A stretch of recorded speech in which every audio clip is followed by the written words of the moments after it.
Cointelpro stands for Counterintelligence Program, primarily run by the FBI as a covert action program against domestic dissidents. The use of infiltration, psychological warfare, harassment through the legal system, and the use of extralegal force and violence, including murder, probably began in the 1950s and is now a permanent feature of U.S. government.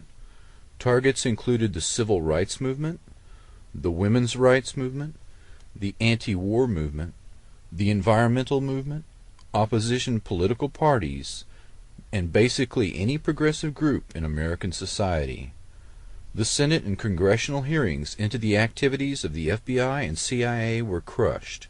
The Senate committee's report was edited by the agencies being investigated before its publication. The House committee's report, including an account of FBI and CIA obstruction of its inquiry, was suppressed altogether. Senator Church and Congressman Pike, the committee chairs, were both targeted in their re-election campaigns by the intelligence agencies and defeated, their careers destroyed. The Freedom of Information Act did open up access to FBI documents, and lawsuits forced the release of some Cointelpro files to the media, but the most important files were withheld or destroyed, and former operatives report that the most heinous crimes were never committed to writing. William C. Sullivan, who ran the Cointelpro program in the 1960s, was killed in a 1977 hunting accident shortly before giving testimony to a grand jury in 1977. The only two FBI officials who were ever prosecuted for Cointelpro crimes were quickly pardoned by President Ford. There was an appearance of reform that was largely aimed at placating a weary public that had become disillusioned after Watergate.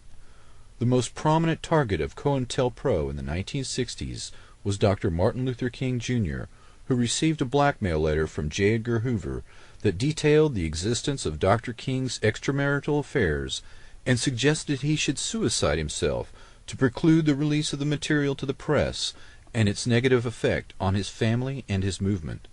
The surveillance of Dr. King included the 112th Military Intelligence Unit and even the use of U-2 spy planes to take photographs.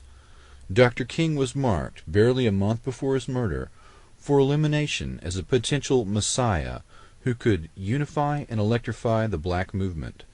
The FBI planned to replace him, quote, in his role of the leadership of the Negro people, with conservative black lawyer Samuel Pierce, who was later named to Ronald Reagan's cabinet.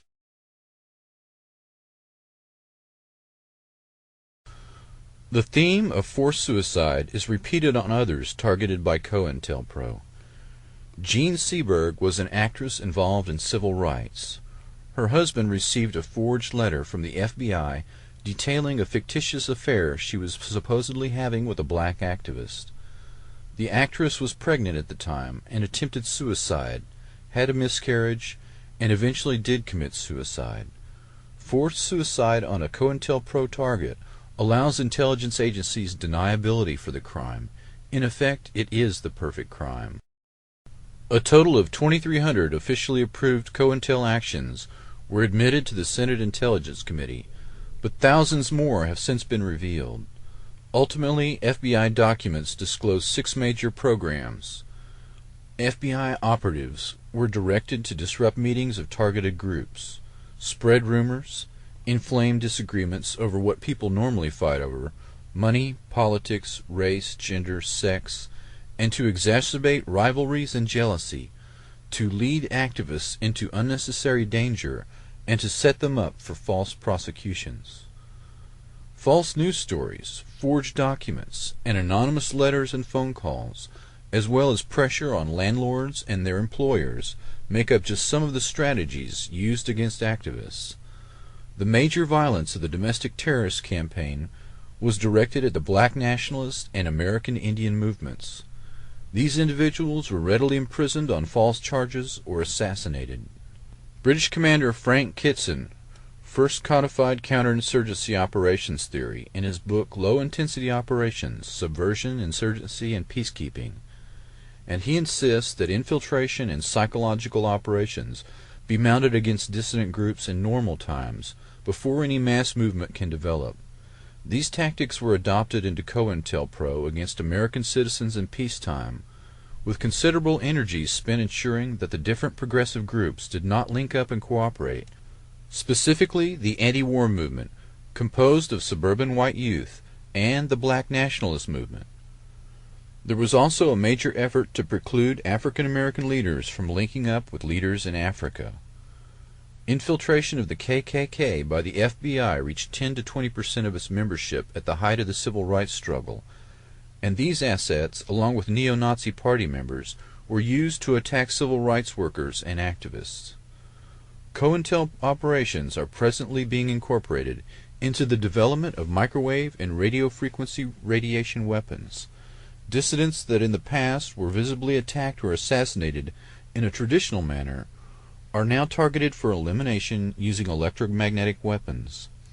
These internal dissidents are used as human guinea pigs and experimental subjects in terminal experiments that are designed to force a suicide, incarceration, or premature death due to the effects of ionizing and non-ionizing radiation. These political assassinations are accomplished with invisible bullets that leave no obvious injuries. The driving of a target to suicide using microwave hearing as well as other techniques is perfectly deniable because these individuals are tormented invisibly, unable to seek help from the psychiatric community due to the symptoms of the attacks mimicking symptoms of schizophrenia that naturally affect several million Americans. Thus, the intelligence agencies have achieved perfect deniability for their crimes.